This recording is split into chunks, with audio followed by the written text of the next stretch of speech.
बंधु माने आजिर एही भिडियोटी कर्कट राशि व्यक्ति विशेष मानक पई बहुत गुरुत्वपूर्ण अटे।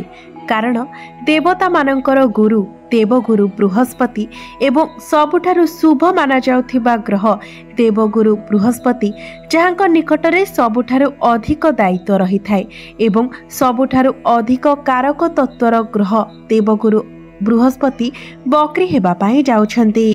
9 अक्टोबर 2024 रु 4 फेब्रुआरी 2025 पर्यंत देवगुरु बृहस्पति बकरी अवस्था रहिबे। तो आजिर एही भिडियो रे आमे माने जानिबा बृहस्पतिंकर एही बकरी चलन कर्कट राशि व्यक्ति विशेष मानक उपरे किपरि प्रभाव पकाइबो। एहा द्वारा आपणक जीवन रे केउ सब बड़ परिवर्तन हेबो। तेबे ता पूर्वरु आमे माने जानि नेबा जे बकरीर अर्थ कोन एवं कौनसी ग्रह बकरी हेबा फल रे आपणको किपरि प्रभाव देइथांती, केउ शुभ फल एवं अशुभ फल आपणको प्रदान करिथांती। एहा व्यतीत बृहस्पति कौन अटंती एहा मध्य आजिर एही भिडियो रे आमे माने विस्तार रूप रे जानिबा। तो बंधु माने प्रत्येक ग्रहंकर एक स्वतंत्र बल रही थाए। जेतेबेले कोनोसी ग्रह मार्गी अवस्था रे थांती सेतेबेले से आपणको भिन्न फल प्रदान करिथांती एवं जेतेबेले सेही ग्रह बकरी होई थांती तो सेतेबेले आपणको एक अलग प्रकारर फल प्रदान करिथांती। तो प्रत्येक ग्रह मार्गी एवं बकरी अवस्था रे भिन्न भिन्न प्रकारर फल प्रदान करिथांती। तो सबुठारु गुरुत्वपूर्ण कथा हेउछि जे जेउ ग्रह बकरी हेउछंती से आपणको कुंडलीर केउ ग्रह रे बकरी हेउछंती एवं से आपणको कुंडलीर केउ ग्रहर स्वामी अटंती सेही अनुसार ही आपणको तार फल प्राप्ति होई थाए। तो बंधु माने बकरीर अर्थ हेउछि कोनोसी ग्रह निजर सठिक गति अनुसार गोचर न करिबा एवं सूर्यक ठारू दूरता बनाइबा फल ही कोनोसी ग्रह बकरी होई थांती। मात्र एही बकरी हेबार प्रभाव आम जीवन उपरे बहुत अधिक रही थाए। तेबे आसंतु जानिबा बृहस्पतिंकर एही बकरी चलन आपणक जीवन उपरे केउ भली प्रभाव पकाइबो। एहा द्वारा आपणक जीवन रे केउ सब बड़ बड़ परिवर्तन हेबो। तेबे आसंतु आरंभ करिबा आजिर एही कार्यक्रमटी को जहाँकि जन्म राशि एवं चंद्र राशि उपरे आधारित अटे। तेबे बंधु माने आपणकर जदि कर्कट राशि होइथाय तेबे भिडियोटी को स्किप न करी शेष पर्यंत निश्चय देखिबे एवं आपण जदि मो चैनल ले नुआ अछंती तेबे भिडियोटी को लाइक करी चैनल टी को सब्सक्राइब करि देबे एवं कमेंट बॉक्स रे भक्ति एवं श्रद्धार सहित जय गुरु बृहस्पति निश्चय लिखिबे। तो बंधु माने देवगुरु बृहस्पति को सबुठारु अधिक शुभ ग्रह बोली माना जाय थाए। एहा सहित देवगुरु बृहस्पति को धर्म धन ज्ञान वैवाहिक जीवन एवं आपणक जीवन साथीर कारक ग्रह बोली मध्य माना जाय थाए। एहा व्यतीत आपण केते धार्मिक एवं उदार ताहा मध्य आपणक कुंडली रे बृहस्पतिंकर स्थिति रु ही जणा पड़ी थाए। एहा सहित भाग्यर कारक ग्रह मध्य देवगुरु बृहस्पति होई थांती। तो बंधु माने जेतेबेले कोनोसी शुभ ग्रह बकरी होई थांती तो सेतेबेले से आपणको एक उच्च ग्रह समान फल प्रदान करि थांती। कारण कोनोसी ग्रह शुभ ग्रह बकरी हेबा फल रे तांको चेष्टा बल मिली जाय थाए। अर्थात आपणकर जदि कोनोसी कार्य पेंडिंग होइकी अछि अधारु अटकी रहिछि तेबे सेही कार्य आपणकर पुणी थरे चालू होई थाए एवं कार्यटी आपणकर संपूर्ण मध्य होई थाए। तेबे आसंतु जानिबा गुरुंकर एही बकरी चलन आपणको केउ सब फल प्रदान करिबो, शुभ फल ना अशुभ फल। एहा सहित आपणक जीवन रे केउ सब परिवर्तन हेबो ताहा मध्य जानिबा। 9 अक्टोबर रु 4 फेब्रुआरी मध्य रे आपणक जीवन रे केउ सब परिवर्तन हेबो। तो राशि चक्रर 12 गोटी राशि मध्यरु चतुर्थ राशि हेउछि कर्कट राशि एवं आपणकर एकादश भावरे गुरु चलन करुछंती। तो गुरु आपणकर षष्ठ एवं द्वादश भावर अधिपति अटंती एवं वर्तमान गुरु आपणकर एकादश भावरे गोचर करुछंती एवं गुरु जेतेबेले 9 अक्टोबर को बकरी हेबे सेतेबेले आपणको दशम भावर फल मध्य प्रदान करिवे। एहा सहित गुरु आपणको षष्ठ एवं द्वादश भावर फल मध्य प्रदान करिवे। तेबे षष्ठ भावटी को कुंडली रे भल बोली माना जाय न थाए कारण षष्ठ भावटी होइथाए रोग ऋण एवं शत्रुर भाव। तो बंधु माने जदि आपण लोन नेबा पाई चाहुथिले आपण चेष्टा करुथिले लोन नेबा पाई निजर घर पाई हेउ किंबा गाड़ी किनिबा पाई हेउ मात्र आपण सेतिरे सक्सेस होई पारु नथिले तो एबे सेही समय आसी जाइछि जे आपणको लोन मिलिबार बहुत संभावना रहुछि एवं एही समय आपणकर शत्रु संख्या वृद्धि होई पारे। आपणकर जो माने शत्रु थिले से माने जदि आपणक विरुद्ध रे किछि करि पारु नथिले तेबे एही समय से माने आपणक विरुद्ध रे किछि करिवार षडयंत्र करि पारंती आपणक विरुद्ध रे पॉलिटिक्स करि पारंती। तो आपण सर्वदा निजर शत्रु मानक ठारू दूरे रहिबाकू चेष्टा करंतु एवं सर्वदा सतर्क रहंतु। तो एही समय आपण चेष्टा करंतु जे कहा सहित अजथा जुक्ति तर्क न करिबा पाई कोनोसी अजथा कथारे निजको न फसाइबा पाई।